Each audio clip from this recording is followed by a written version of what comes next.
यह सवाल लगभग सभी के दिमाग में आता है कि लोन पर चीज़ें क्यों खरीदें, बैंक को फिजूल का इंटरेस्ट क्यों देना। अगर आपके दिमाग से भी यह ख्याल कभी गुजरा है तो इस वीडियो को ध्यान से देखें। मान लीजिए कि आपको एक गाड़ी खरीदनी है, कीमत है 12 लाख रुपए। आपके पास 12 लाख पड़े हैं अकाउंट में, तो आप सोचेंगे क्यों ना गाड़ी पूरा कैश में ही ले लें, लोन के चक्कर में पड़ना ही क्यों है। फिर आपने मुझे फ़ोन लगाया और सलाह मांगी। मैंने आपको ज़्यादा ज्ञान नहीं दिया, बस 2 कैलकुलेशंस दिखाएं।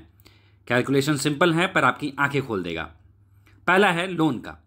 आप 2 लाख का डाउन पेमेंट करके 10 लाख का लोन ले लेते हैं किसी बैंक से, 9% का इंटरेस्ट, 7 ईयर्स की लोन अवधि।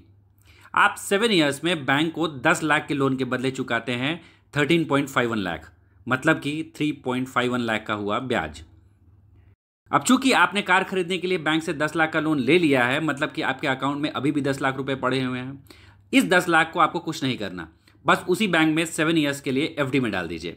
एफडी पर मान लीजिए बैंक आपको 7% का इंटरेस्ट दे रहा है, इतना तो देता ही है।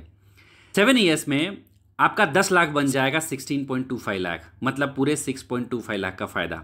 अब देखिए, आपने बैंक को 10 लाख के लोन पर 7 ईयर्स में टोटल इंटरेस्ट दिया था 3.51 लाख, जबकि 10 लाख के एफडी पर आपने उसी 7 ईयर्स में इंटरेस्ट कमाया 6.25 लाख। हुआ ना फायदा। अब आप पूछेंगे कि यह कैसे हुआ। लोन का इंटरेस्ट तो 9% था, जो कि एफडी पर मिलने वाले 7% से पूरा 2% ज़्यादा था। फिर यह मैजिक कैसे? सीधा सा आंसर है इसका। लोन पर इंटरेस्ट रिड्यूसिंग प्रिंसिपल बेसिस पे लगता है, जबकि एफडी पर इंटरेस्ट मिलता है इंक्रीजिंग प्रिंसिपल बेसिस पे। समय के साथ लोन का प्रिंसिपल घटता जाता है तो हर महीने लगने वाला इंटरेस्ट भी घटता जाता है, जबकि एफडी के साथ उल्टा होता है। जैसे जैसे समय बीतता है आपका प्रिंसिपल भी बढ़ता जाता है और साथ में बढ़ता है आपका इंटरेस्ट। एक और बात है, यह कैलकुलेशन सभी प्रकार के लोन अमाउंट और टेन्योर के कॉम्बिनेशन में फिट बैठता है। और सबसे बड़ी बात कि हमने आपको केवल एफडी करने को कहा है, जो काफ़ी कंजर्वेटिव इन्वेस्टमेंट है। अगर आप यह पैसा उठाकर म्यूचुअल फंड में डाल दें तो आपको रिटर्न कहीं ज़्यादा मिलेगा।